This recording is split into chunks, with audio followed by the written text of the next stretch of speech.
Life is sweet. Life is spicy. But sometimes it also gets bitter. But what do you do when it does? Well, you pick up your pieces and you move on and you find your self-motivation. That is what this story is about today. A story of a woman that no matter what happened, she picked up her pieces and she moved on with confidence. Chiara. Oh my God, that's all I can say. I'm so happy you're here today. Thank you for having me. I don't even know where our friendship, our bond, and our whatever you want to call it, the professional relationship goes way, way, way back when. Tell me. And tell me from the beginning, your childhood, your middle, just tell me, let's talk. Wow, there's a lot I've been thinking about what to say and what not to say. Yeah, I grew up first generation in Canada. My parents immigrated from Italy. So I was first generation born here and grew up in East Vancouver in the heart of Little Italy. Wow. So grew up very traditional and really loved, happy, large family, and it was good. It was good. A lot of restrictions, a lot of do's and don'ts. And but yeah, and then growing up, it's kind of the same, very protective, very I guess was raised very protectively. And what do you mean by protectively? There's a lot of restrictions as being a woman, a girl growing up in the Italian community. Like you don't do this, and you don't go out all the time, and if you do, there's always an adult chaperone with you. It was so very traditional. I'm gonna have to say it was very, very traditional. So much so that it was more traditional, the ones that immigrated here, than the ones that were actually back in Italy at the same time. So they progressed, but the immigrants here didn't. They kind of really entrenched themselves in tradition. And I think we see that not a bad lot. thing, not a bad thing, but you do need some kind of progress, and you need to adapt to society and how things are changing. Whereas they kind of stayed, still focused on old school. Okay, and so what was your work, like were you working, like as growing up, what work did you do? Yeah, I started work at 16 because both my parents were ill at a young age, when I was young, and so I felt responsible that I didn't want to be a burden on them. So I started working and I was super, super shy. It was not like this back then. I was really, really shy. I can relate.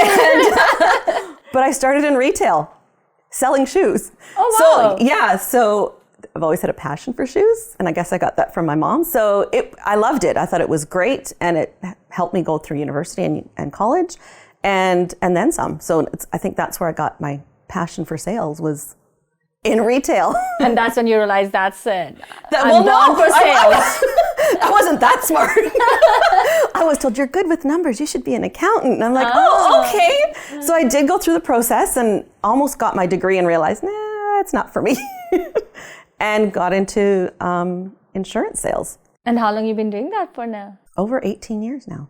18 years, wow. Yeah. Yeah, I think we've known each other for just about same, if not I think we met around the same time that I got into the industry. Yeah, so how is it like working? So tell me more, were you married by then, or first of all, are you married?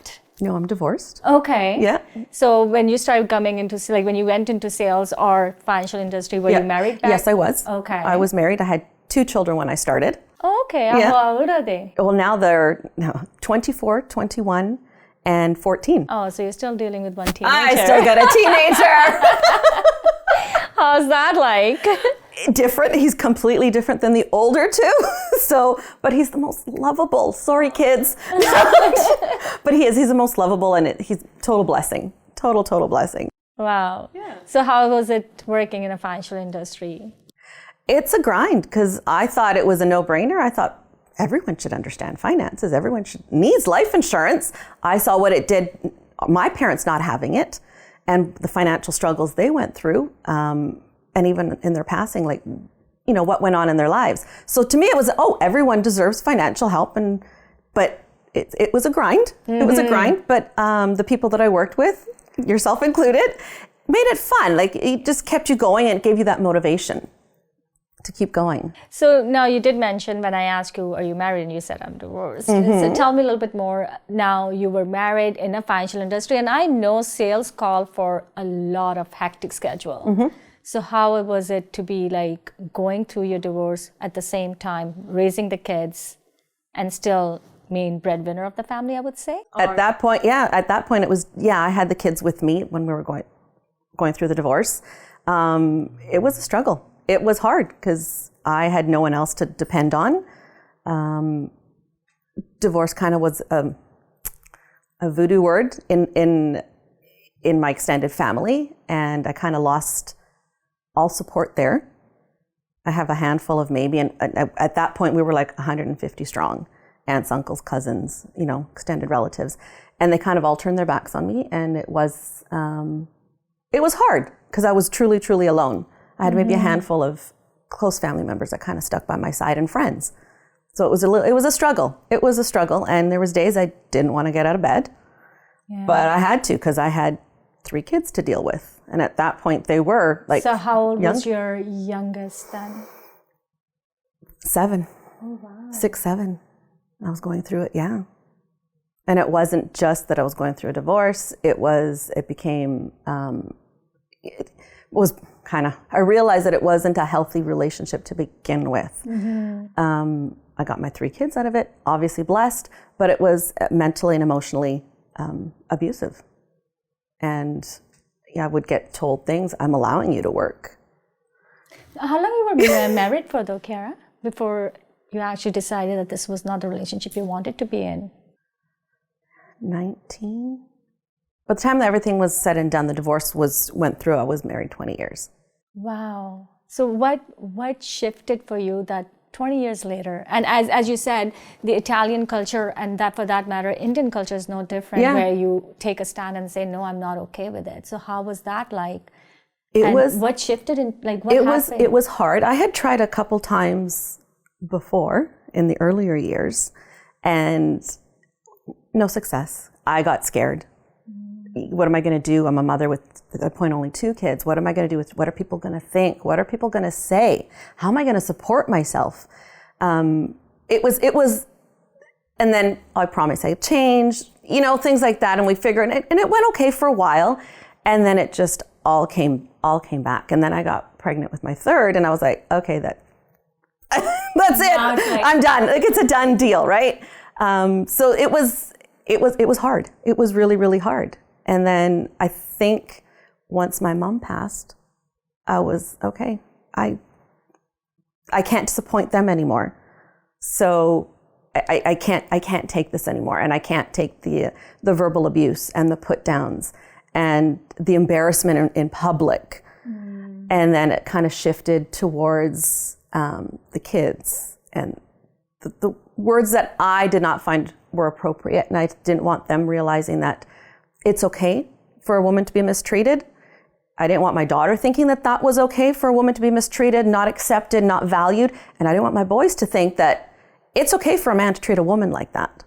It just wasn't going to happen. The biggest thing that I get to hear all the time is that mostly they ask, like, I'm no different culture, is that to stay in the relationship because that's what's best for children, not realizing staying in the relationship is the worst thing you can do for your children. Because you're teaching them the wrong thing. And I had a couple of family members, because they figured mom and dad weren't around, so it was their position, their duty to whip me into shape. And that were their words. We need to straighten you out. And I was like, I'm tired of being abused. Oh, he doesn't beat you, he feeds you, you got this beautiful house. And I said, but I'm not happy. I said, the kids are the kids aren't happy. All they see is us fighting. It's not something that I wanted to stay in anymore. I was done. I was done, and I was done fighting. Isn't that interesting? You said something earlier, and you said that making that decision was a little scary because would I be okay financially? Yeah.